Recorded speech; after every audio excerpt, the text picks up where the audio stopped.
Hi, this is Grace Louie from Tips Magazine, and do I have a great one for you today? Today we're visiting with Carrie Sheehan at our Victorian Schoolhouse.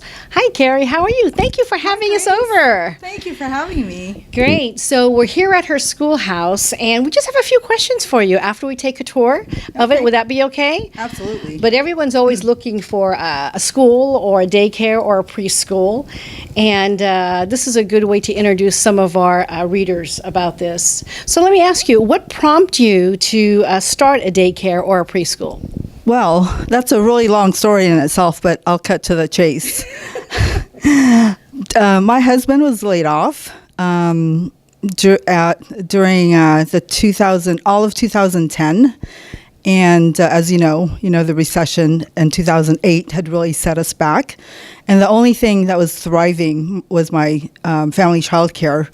And as much as I resisted not to open one, because, coming from a corporate world, I really didn't want to get involved with, the politics and, the drama, if you will, with employees.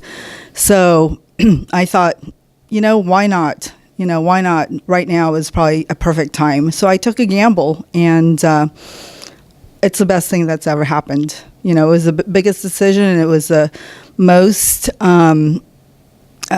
difficult decision that I had to make. But it also, the bigger the risk, the better the reward, they say. And I would say that I am really glad that I did, because now we can serve the whole community in the NOPA, which is in San Francisco. It's called the NOPA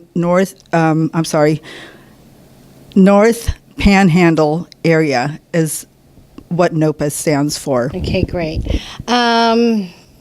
It's a big deal. I don't have any children right now, but if I did, I'd probably bring them here. Your school is beautiful. Thank you. What type of credentials do you need to have a facility like this?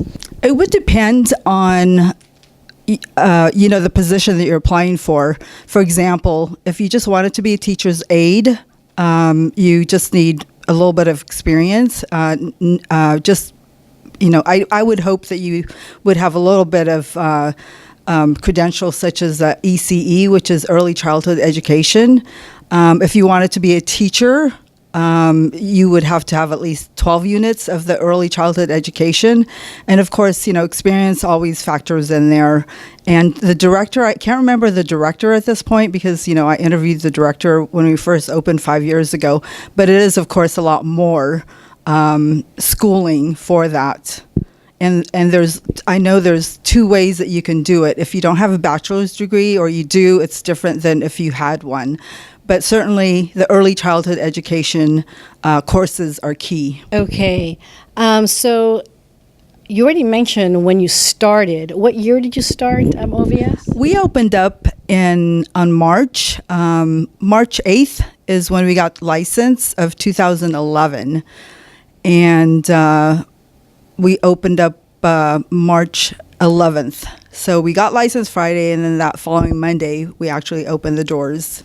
Okay, so originally, I want to understand, you started at home, is that correct? Yes, that's correct.